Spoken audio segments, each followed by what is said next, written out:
Good morning, and welcome to the Deal Room Live, the daily real estate deal tank powered by Titan Impact Group, a global leader in AI-driven real estate investing and funding, where the real estate world meets speed, precision, and profit. And bring us your deal so we can put it into our AI model that analyzes and structures real estate deals in minutes, generates all the docs you need to get the deal done, and gives you a verified, unbiased breakdown of due diligence report. The investors get the advantage of getting fully vetted AI-analyzed deals that cut their due diligence time down by 60%. So you're in the right place. Let's open the deal room now and get into today's opportunity. Mastermind and today's host with Catherine Bell from Titan Impact Group, Sentinels of the American Dream. And we are in the deal room today. We are going to be talking about how AI can help real estate investors become better investors and become quicker at identifying deals and getting into deals stronger, faster, better. So my partners in the Land Shark Mastermind, Roman Rubio and Dr. Nangyang Chan, may or may not be joining us today, but today is Monday. It is Labor Day. It is a holiday. And so we're just grateful to anybody that wants to come in and share the knowledge today about how AI is changing and altering the way that people do real estate investing and a lot of other things too, I'm sure. So, which leads me off into our sponsor, Titan Impact Group. The CEO of Titan Impact Group is Catherine Bell. Catherine Bell is an AI connoisseur, even a guru, if you ask me. And she has a lot of experience in real estate investing, raising money. She wrote the book on raising capital by using AI. And she's also got about 4 other international bestsellers on her resume. So I want to make sure that people that are interested in learning more about AI go and visit catherinebell.ai and have a conversation with her virtual assistant, her AI assistant. There will be able to tell you everything that Catherine understands, both in real estate and in AI. So if you have any questions about how AI can affect you or help you, catherinebell.ai is a great resource. And once you figure out what you want to do and discover what path you want to be on, I suggest going to meetcatherinebell.com and scheduling a one-on-one appointment with the actual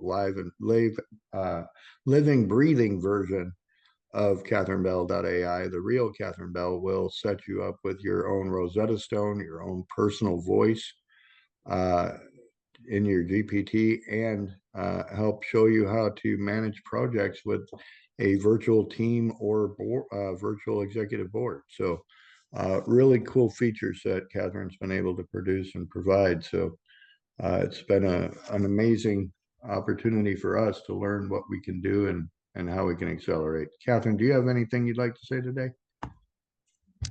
Happy Labor Day. Most people are out enjoying and being with their family and friends and all the cool things. And again, it's an important part of, yes, we're working, yes, we're doing all the things, and I hope that people are taking time to cultivate those relationships and do all the fun things.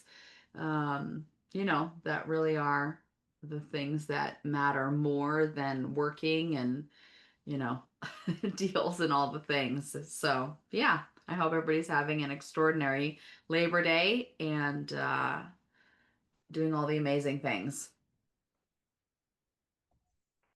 All right. Well, I appreciate that today. We are just kind of perusing today on what Chat GPT can do for us on many levels. One of the things that I was actually working on before the meeting was I attended the uh, Phoenix Real Estate Club meeting last week, where we get together and talk about our haves and our wants. And they email out this list every month, after every meeting. And you can see here, I don't know, can you see the screen real good, Catherine? I see like you have a side by side. They see you and then over the screen. Are you able to see the GPT screen, or should I change it? You need to change it. Should be two. You have to probably stop sharing. Yeah, there you Yeah, go. no, I've got it. I was trying something different. I wanted Oh, to see if we could keep our logo on the screen. So it was too hard to see. The logo still stays on the screen at the top.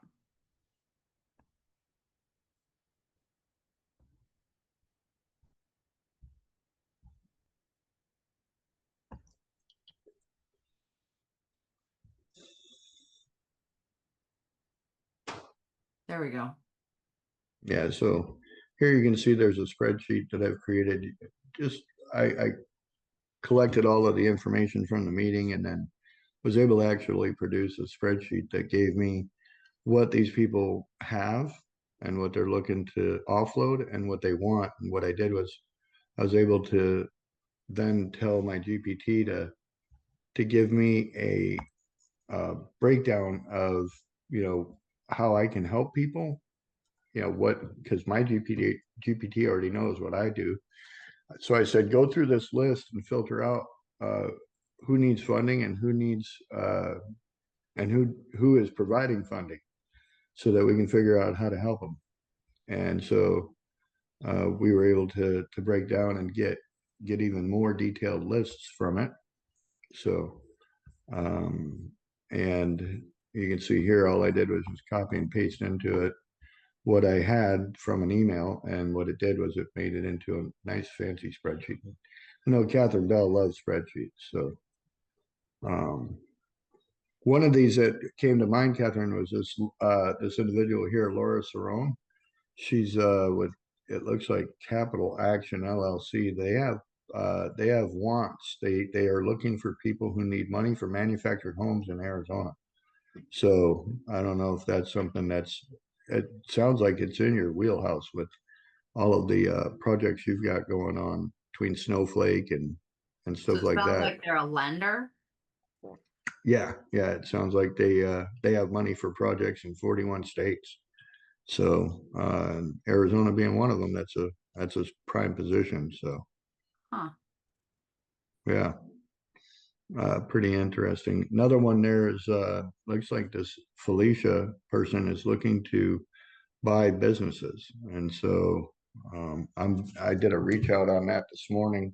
Nice. See if Felicia would like to talk more about businesses and see where we can go from there. Nice. Yeah, for sure. We actually we've used AI to do a number of things for us. One of them was to do an underwriting of a couple of properties that are, businesses tied to the property. And that can be tricky for real estate investors when business is tied to a real estate transaction. Have you ever encountered that? Uh, I'm sorry, say that again. I was busy reading what was on the screen. Yeah, the transit, like, have you ever dealt with real estate that has a business attached to it? Yeah, I mean the RV park. So you have the business piece of, the RVs coming in, daily, weekly, nightly, whatever, and then there's the real estate piece of it. Also, uh what was the other one? Mainly it's been RV parks that we've been dealing with on both sides, because it's an actual business. And then uh, the well, strip malls, depending on if you own a business inside of it. Um, yeah, separating out what those individual pieces are. Nice. And so, how do you usually break that down as far as, like, when you're looking at a business that has real estate attached to it? What is the best way that you know gives you the most or best understanding of the value? I know look at the numbers, and numbers tell you what to do. How do you break that down, or can you explain that to us so that we can understand how GPT is able to help out with that? I have not done that with GPT yet. That is an interesting. I need to noodle on that because that's depending on the prompts that are put in, we need to have it read the numbers separately because on real estate, you've got your depreciation, um, the value and everything based on that. But then on the business side of it, you have your revenue, all your marketing and everything that it takes to actually run the actual business. So it would have to run two separate analysis.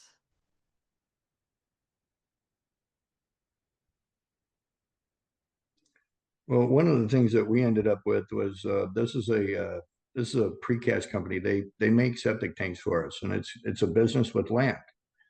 And so one of the things that we did was we kind of ran this business through here a while back. We were able to obtain the financials from the company. Here's the 2024, 2025 P&Ls. We put those profit and loss statements in, and we let GPT analyze them and come back to us with a price on not just the actual income, but also then factoring into it the equipment on the property, the inventory of the product that the company actually creates, because they have standing inventory is what that's called. And then they had basically the land value tied into that as well. So what we did was we were able to go through and look at all of these things then tied together as to how we were going to be purchasing it. And uh, I had to kind of help prompt it to value the land properly. And so what it did was it came back giving us a valuation of the property, or valuation of the business between 10 and $14 million. And then when you tied everything else back into it, it carried the value of the property up substantially. So what we were able to discover is that um, with a 6 cap on the business, um, or I'm sorry, this is how it valued the land.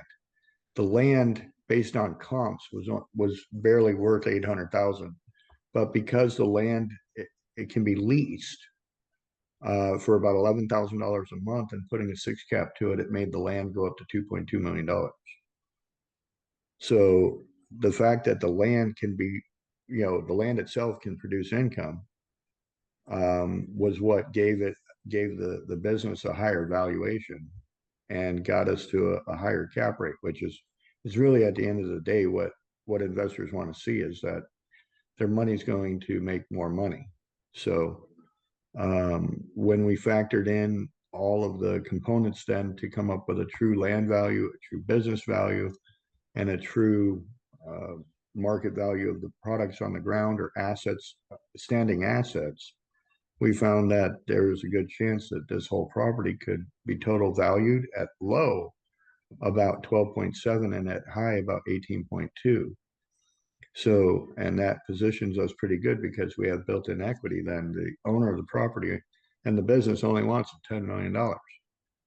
So we're acquiring everything for between 22 to 45% below market value.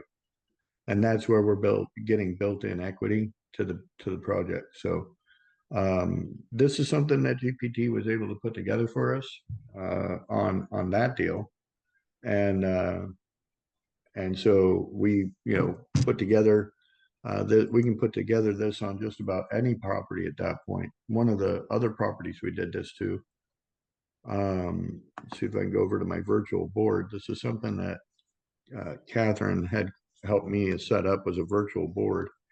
And what it does is it helps me plug in ideas as a project and load the project with all kinds of information so that basically becomes an expert at what everything is there and what's going on there. So um, this is a project that entails a little bit of residential, a little bit of vacant land, and a lot of future development down the road. So what this conversation was able to provide us with was an understanding of what that project will be doing in the future, but it also gave us new creative ideas about things. And one of the things that it came up with is that we should consider splitting the property up into segments to increase our value, because then we can actually sell off each segment while retaining a portion of it, through different different vehicle structures. But basically, this is what it came up with. We were going to buy this property at about $1 million and then exit it at $3 million, doing a little bit of sweat equity in the place, getting it to where literally it's just making the full potential of its income, because right now the current operator is only running it at about 30%.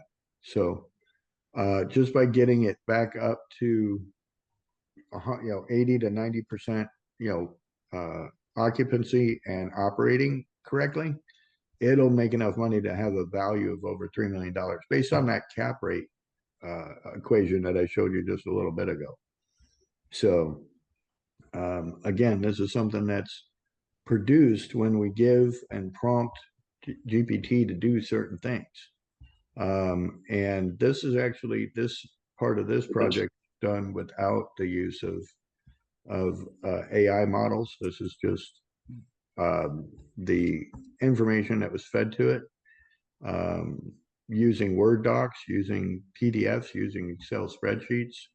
We were able to input all of the information it needed to create a full-blown breakdown of everything that this investment's going to require. So it even produced a like a PowerPoint on a pro forma for us. So showing how if we stabilize the property, it'll make $480,000 to $525,000 a year. Pulling out the operating expenses, we're giving it a pretty liberal amount of money for operating expenses, and what it's doing is still projecting a stabilized NOI of over $250,000, which the implied value of that at a 10 cap is 2.5 million. So we can lower that cap rate, but it'll raise the value, I believe. So we want investors to feel confident in what we got there and feel like we're being conservative with what we're doing. So what we also discovered was that we could do a preferred monthly distribution to our investors of about $6,000 a month across all the investors, just based on the fact that we would eliminate our debt service. And so if we eliminate debt service, we can just flip that debt service over into into investor distribution. So one of the other great things about this property out there in Wyndon is that it's looking to create about 30 to 40 jobs as the area comes to life out there. They're doing a lot of work in the area. They just spent almost $3 million on the road, just about a mile away from here. They had a pretty shady bridge that wasn't too strong, so they went out and spent about $3 million stabilizing that bridge, because they've got a lot of trucks going to be coming down the road there pretty soon. So but AI is not just an analyzer. It can help create documents. It created this pitch deck right here. It's got the slides. I can just copy this and go straight over into a PowerPoint presentation and start creating a very professional looking PowerPoint. And it'll provide my deal room with a very professional looking and very detail oriented and chock full of information, so that investors can feel confident in what they're looking at as a possible opportunity to get into and invest with. So let me see what else. The other amazing thing that it did was it created the entire created the entire business plan, put together an executive summary that was pretty detailed. And this is what we call bankable documents. Bankable documents are very important when trying to get loans, trying to get investors, because they need to see certain criteria, certain things, certain information to make it, to make educated financial decisions. So we provide them with all these documents so that they can um, make good rational decisions. But also now with the use of AI, it helps dial in those decisions a lot quicker, a lot simpler. You know, so um, up here we had actually fed it a criteria. Um, this is an example of what we were able to get it to do. We fed it a list of the assets on the property, like the refrigerators, the pizza warmers, the countertops, the cash registers, etc. There's a pretty durable list of about 4 or 5 pages of things that are in that you know in that deal up there. We fed it to it. It went through, and you can see I just put screenshots, but then it turned around and it put it all into a nice order, and then flipped around and started giving me. I asked it to do a value summary on the equipment using conservative values, and it spit out um, some prices for me on all the things listed. So a conservative value is about 120,000, but it did note that it would cost about 300 to 350,000 to replace all that. So at that point, if we had to replace everything, it's still going to cost us over $300,000. So those things there are helpful to making the money that it claims to make. You can see here that I was able to put some PDFs in there. The PDFs were provided by the seller, so we're able to understand what all that was. And then the next thing we got is, oh, this is the investment. This is our investor package tracker. So basically, this is what we use AI to help us do, put together the executive summaries for both investors and municipal departments. From the municipal department, they have to read the document from a different set of lenses. Investors look at it for the numbers, and the municipal, and what I mean by municipal, I mean the county and city officials, the city planners, stuff like that. They need to see our plans from a different lens. So they don't necessarily look too much at it from an investor point of view. They look at it from a planning and development. But this will provide us with both of those. It gave us a breakdown of our organizational chart, pitch deck, not just the investor version, but also a bank version, because again, a pitch deck for investors is about building equity. A pitch deck for a bank is about taking debt. So we get both of those. Financial pro formas for this is important. It shows what our operations are going to be about and how the investor plans to get a return on their investment. We also are able to use GPT to develop sources and uses for the property. It'll analyze it and see how we may not be seeing something like we can only look at it or think about it from one perspective. What GPT does is takes a prompt and goes out and scours the internet, comes back with multiple more creative ways of looking at it. Very helpful in these types of deals. The next thing it did was it provided us with a capital stack and waterfall visuals. These are important when you're looking at graphs and stuff. Sometimes it makes more sense to see pictures than it does to actually read words. It gave us an exit strategy metrics, and actually what it did was it gave us almost four possible exits where we're actually making money for our investors or for the bank or for ourselves. It was all laid out there for us, easy to dissect and understand as well. So what some of the other things it'll do is it'll actually prepare the documents for our legal counsel. What that means is we're not practicing law. What we're doing is we're just creating the legal documents for the experts, our legal counsel, to review. What that does is it lowers our cost on our legal counsel bill. Like we pay a lawyer, a certain amount of money to review documents. Then we pay that lawyer a certain amount of money to um, also create the documents. And so when we're in that realm, it's a little bit easier for on us financially to create those documents at first and then get the lawyer to approve them and basically put his stamp on them. Stamp of approval is just as good as the lawyer creating it, because at the end of the day, he's the one that's signing off on it. So the other thing it's able to do is help us out with marketing. So it'll create a one pager, which is basically something we can email out to people. It'll create landing pages and deal portals for us to create on our websites. And it'll do this by writing the code for it and everything else. It'll also help create email drip systems to put out on something like Go High Level. That's a program, a CRM program that helps continue to put deals out in front of people and even introduce people to new things. And then what it will provide us with as well is the commitment tracker.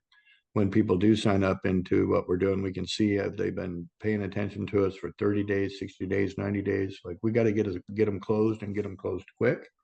That'll help us keep track of who needs to be, who needs to be contacted and who we should send more info to. Stepping down, it goes into due diligence materials such as appraisals, comps, zoning maps, rent rolls, market comps, principal background checks. It'll do all this stuff. And the abilities that GPT has is almost to the point of like having a built-in Guido. And I don't mean any disrespect when I say that, but basically, GPT can do more research in 3 minutes than I can do in 3 months. So it's pretty amazing. So it's helpful in validating things and vetting people and stuff like that as well. Investor engagement programs. It'll help us develop webinars. It'll help us develop Q&A sessions. It'll help us put together timelines. It'll help us put together funding strategies. It'll help us put together tracking records. So this thing is just amazing, and all of the amazing things it's able to do. It actually, I think, created that list as well. So um, going through, I think that's about it.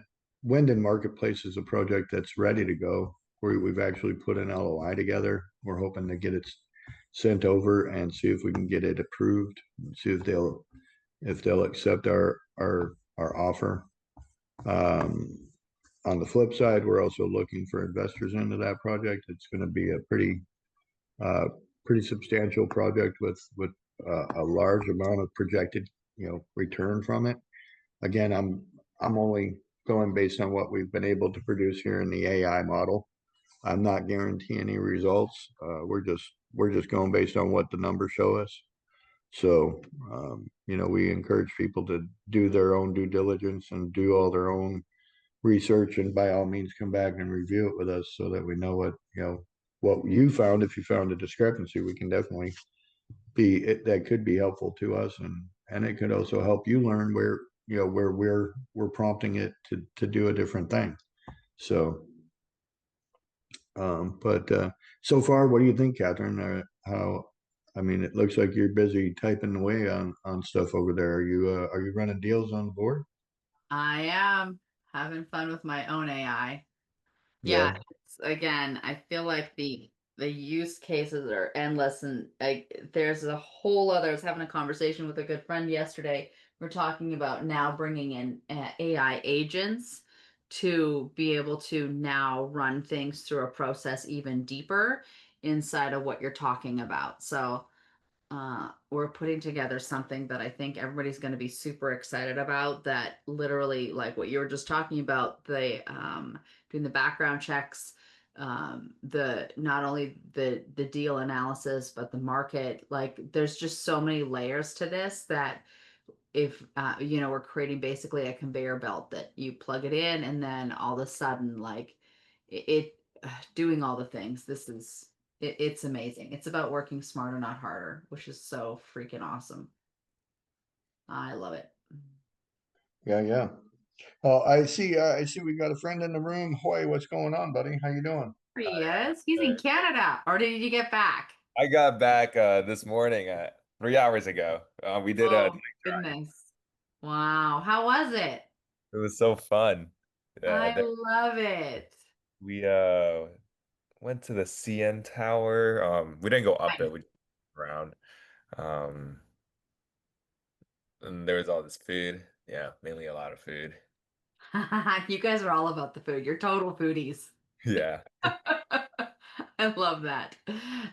Well, and here's the thing. What I love about, you, both you and Katie taking the trip, it's like that's what this is all about. We create multiple streams of passive income so that you can go experience all the things in the world, Yeah. right?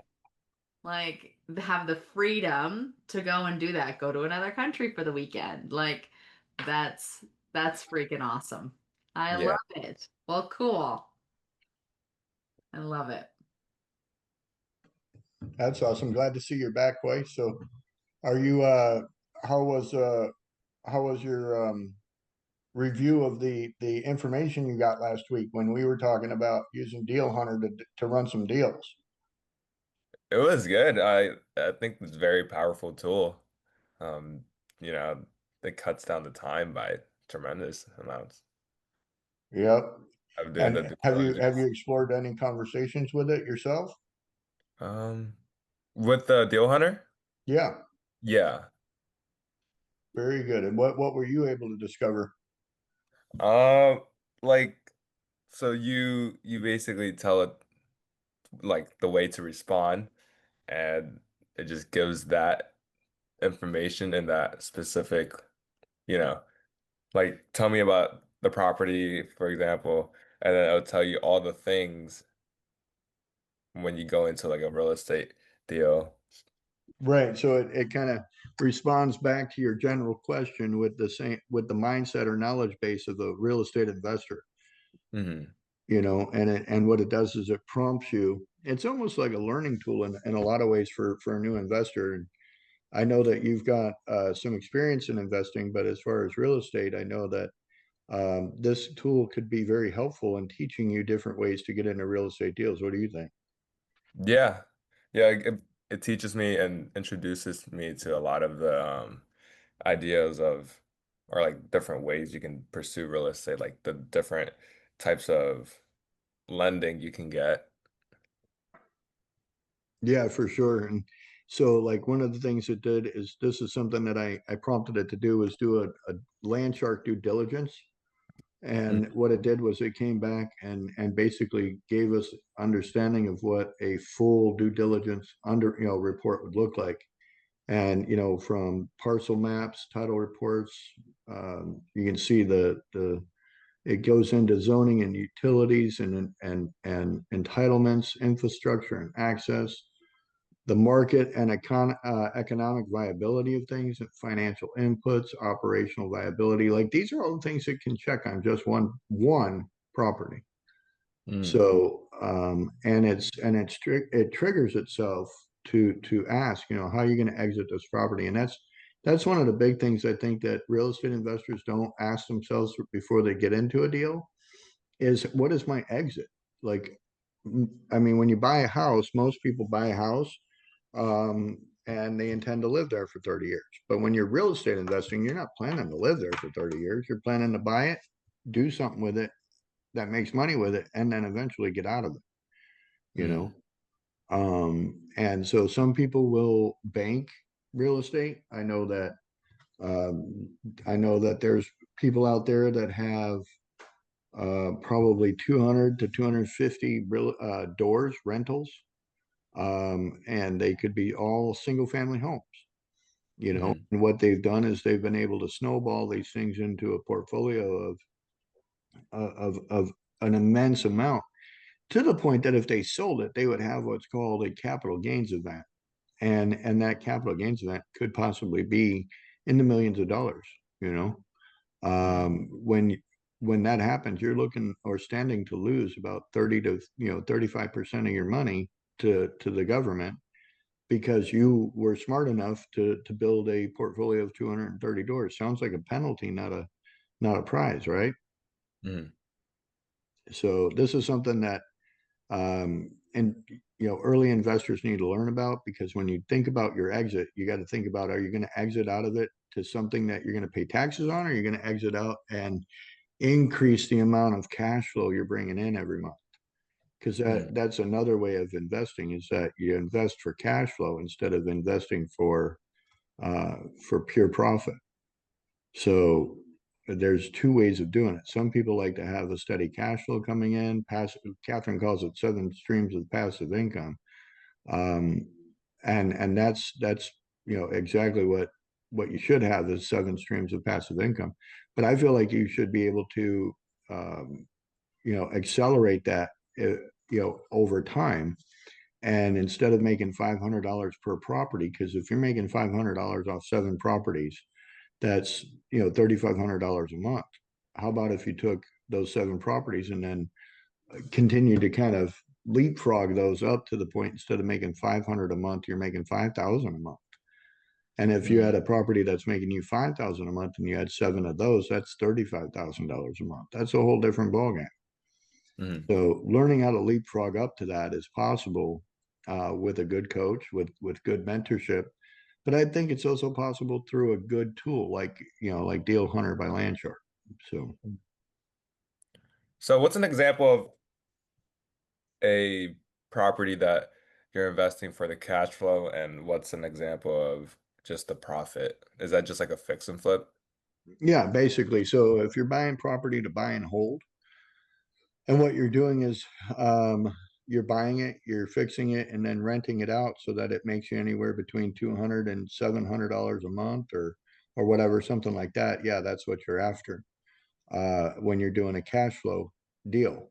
If you're looking to do just pure profit, which is basically your ROI, you're going to buy it with the intention of exiting it and taking a profit from it to reinvest that profit. So um, the difference is the one where you're buying and holding and renting it, that basically builds your portfolio. Whereas when you're buying it, fix and flipping it and then selling it or whatever, that's a temporary result to or a temporary hold as a result of you just going after pure profit. Mm, So some of the other things I like to do, like for example, I'll buy a big piece of property and then subdivide it.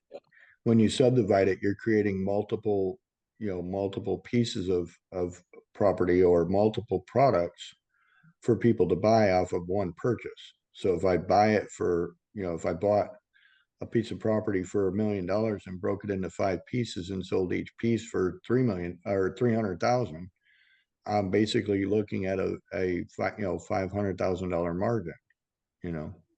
So those are the things that we look at as far as when we're looking at just going after pure profits. We're looking at ways to increase the availability of the profit, and we want to make sure that we're tying into it a way for somebody else to cash flow on it, mm, you know, because sometimes the end user is going to be somebody that wants to cash flow it. So we want to make sure that's in there. We want to make sure that maybe there's equity too. Like sometimes we might be selling straight to an end user. The end user could be a home buyer. When I was selling custom homes, oftentimes my client was the homeowner.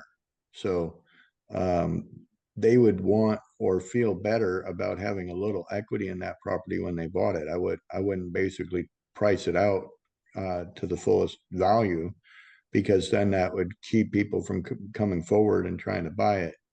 The mentality of, have you ever been to an auction? um, yeah, I have. Or I've been to an auction house, but not an actual Well, live auction.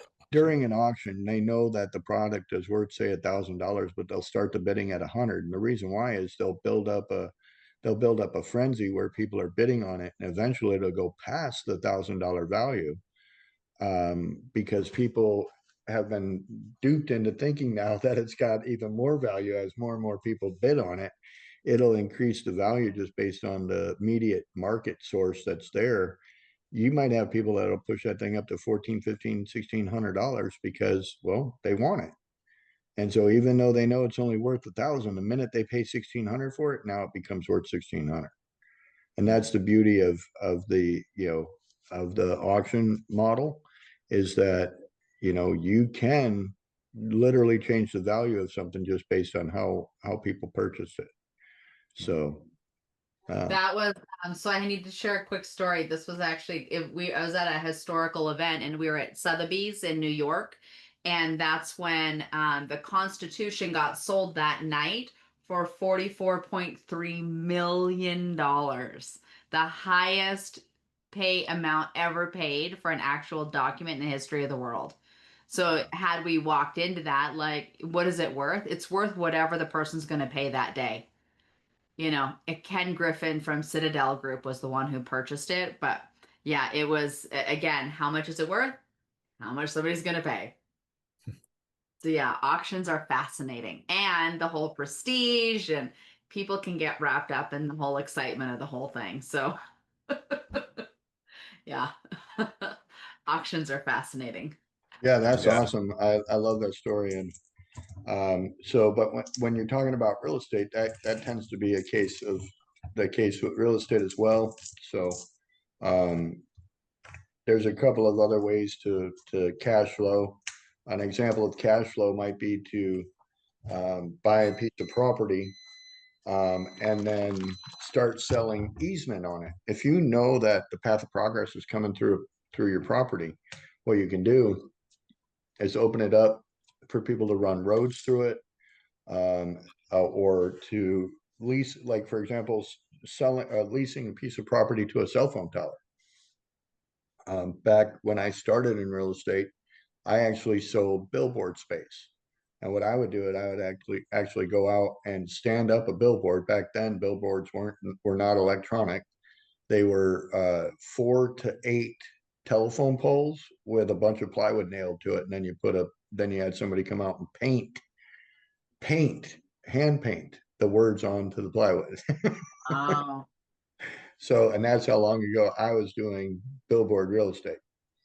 But I never owned the land. And that's an arbitrage system. I leased the land from the farmer, built the billboard, and then sold space on the billboard as advertising space that paid me a monthly income, cash flow. Wow.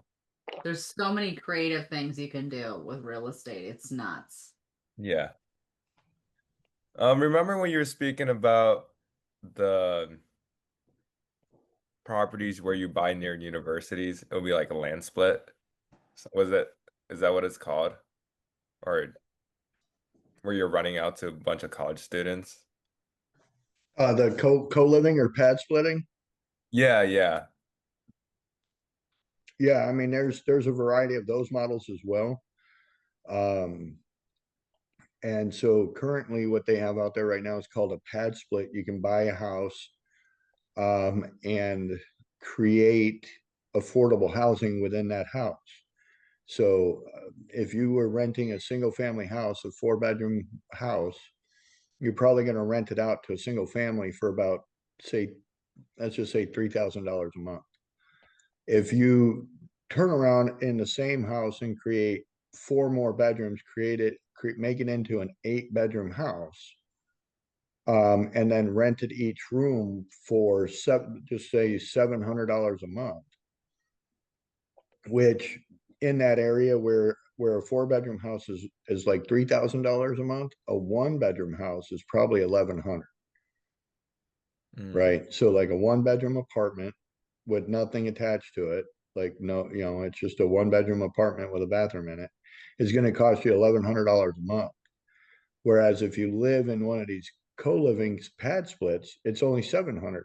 I mean, you get a full house. So from that standpoint or aspect, if I have 8 rooms, and just say I only rent six out of the 8 on a consistent basis, I'm making $4,800 off of a house that would have been $3,000 a month, mm, right? And so if I'm making 4,800 and I'm not even maxed out on my, I'm not limited to, or fully maxed out or limited by the rooms that I have, I'm still making $1,800 a month and I'm not even at full occupancy. When you rent just a house, you have to be at full occupancy to get the 3,000, you Mhm. know? So with a pad split model, you're able to actually get more money off of the house because you're creating more units. Yeah. So, and even if you just kept it with four bedrooms instead of bumping it up to 8 and you just increase the rent to like 900 instead of 1,100, you're still going to make money because if you went full occupancy, and rented each one of your rooms, that's still $3,600 a month. You're making $600 more with that second model than you are the first one. Mhm. So do you think that's a smart idea of I look for properties near my university and kind of structure like that with a FHA, get like a 4 unit property and basically remodel into multiple bedrooms? So just like with every great idea comes the bad news of what the flip side of that looks like. When you have 8 units, you have to maintain eight beds. Like you got to make those beds every time somebody checks in and checks out. You're running you're kind of like running a miniature hotel at that point. Mm. So as long as you have the time to commit to running a hotel and acting as a boarding house, then yeah, you're great. I mean, you're able to turn and burn those rooms so that you're able to keep people your occupancy level high. You're going to make cash flow, but you're also going to work that hard as well. Like if you're just if you're again, if you want to put a comparison out there, would you take less money for less work or more money for more work? And so that's kind of the way you look at it until you get a solid system down. Like, for example, you might put a house manager and something like that. Instead of charging them $700 a month, you might charge them $400 a month and let them run the house. Mhm.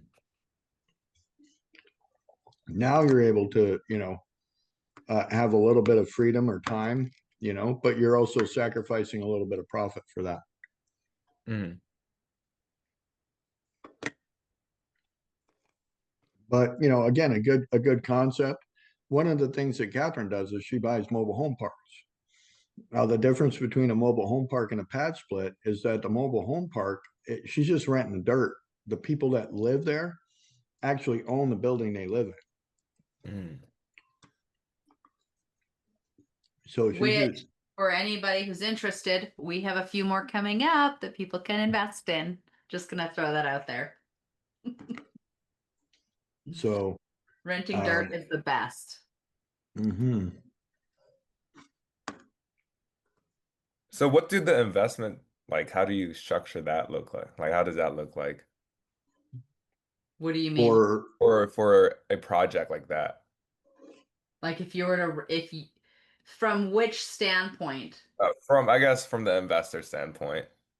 So an investor will receive basically the prospectus of uh, how much obviously how much the park is being purchased for, if there's any money going into renovations or whatever, and then the cash flow that is projected that they're going to receive, and then you get the cash on cash IRR, all those numbers of what that looks like for you as an investor, what you're going to make, and then what the exit plan is and the exit timeline on what that park is going to do, it's just like typically any structured investment. as an LLC, and it can be one of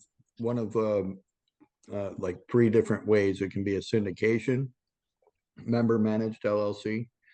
It can be a manager managed LLC as well, with a dedicated principal to that. So those syndications, and you can look those up. You can learn more about syndications by asking Deal Hunter to tell you about those. There's also a crowdfunding option. It's a 506B. That's for non-accredited investors. And then there's a 506C Reg D, which is for accredited investors. And so those are the three possible most popular ways to get into those types of investments. But it's all dependent on how the fund manager sets it up and establishes the way that they're going to manage the asset. Mm. So is it why do you structure where you raise a fund to purchase it rather than getting a loan from a bank? What's the No, so we do have loan, we have debt and equity inside of a capital stack. So there's multiple things that come to a capital stack. So there's your debt, there's your equity, which is where your investors come into play, and then there's your tax breaks and tax benefits as well. So there's multiple layers to this. So okay and yes, there's debt, and if we could get 100% of the debt, technically debt long term is cheaper than bringing investors in. And given my whole philosophy of leaving every person, property, and community better than we found them, we structure it in such a way that investors can come in so that they can have the benefit of the passive streams of income from mm, that. Again, it goes with my investment philosophy of why and how I do what I do. So if I can bring as many people along with me as possible on the journey, because there's more than enough profit in there, I'm happy to do that. I don't have to. mm, There's, this isn't a have to thing. This is a want to because of, again, my journey of creating multiple streams of passive income to deal with, mitigating the 5 Ds: death, divorce, diagnosis, downsize, being dumb. By creating those opportunities for families to have those passive streams of income, that's another way of us leaving every person, property, and community better than we found them. mm. Does that make sense? Yeah. Yeah. And it's one of those like, this is a who you know, not what you know opportunity for you to be a part of these deals because this isn't put out to, just anybody everywhere to be able to invest in these. So this is where those relationships really, really matter. Mm. So remember when I had you read Tony Robbins, The Holy Grail of Investing? Yeah. And he said, where do the billionaires invest? Well, it's private equity. This is private equity. Yeah. So it's not like you can go and go to. One of the yeah, but one of the situations where you would want to use just equity and not debt is where you can't get debt. So an example of that would be a distressed property. So you got a hotel that burnt down. The after repair value is $2 million, but the property as it sits is only worth 400,000. There's not going to be a bank out there that'll lend you money on that. Mm. There's no equity. So what you have to do is you have to create that through, say, for example, like a syndication. You're going to say, we need to, buy the property at 400,000. We're going to fix it up for another million and make it worth we'll put 1.4 million into it. And at the end, we'll be able to get a loan then because it'll be fixed up and look pretty. And the after repair value will be, $2 million. Mm. So the way you do that is you get together a syndication, whether that's friends and family or a group of personal, a group of people that you know personally that are into investing, and you're able to put together a fund that is either 400,000 for the acquisition or 1.4 for the entire project. And everybody puts their money together, they put it in the bank, and then they turn around and they collateralize that 1.4 million, and they'll take a loan to do the project. When they Mm. get done with that project, they can then refinance it for the 2 million because it's worth 2 million, and they can pay off their debt and pay off their investors. Oh, Does that make sense? yeah. So that's a creative way of doing a deal that's almost undoable because not every deal is going to have cash flow and be perfectly bankable for the bank to be like, oh yeah, here's a loan, do what you want. you know so sometimes you're raising money before you get the deal, sometimes you're raising money after you get the deal. Mm. And typically if you're doing it after you get the deal, it's because you've got debt on the property or you've worked out a deal with the property owner to be the note holder or be the one carrying the debt, but that would still be considered a debt model when you do creative financing with the seller. So it's almost the top of the hour. I've got a call I have to be on in 1 minute. Do you want to wrap this up for the day?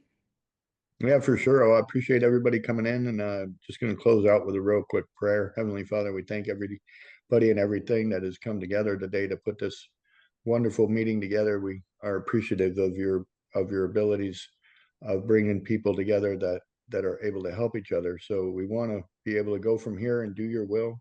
Give us all the strength, courage, and power to do so. In your name we pray. Amen. Amen. Awesome. Well, we'll be back tomorrow. I hope everybody has a good rest of your holiday today on Labor Day. But we'll be back tomorrow with residential deals. Wednesday is going to be some commercial work. Thursday's going to be our land and industrial, and then Friday's Catherine's Day to talk all things Opportunity Zone. So we'll see you all tomorrow and or later on this week. Have a great day. Bye, All right. everyone.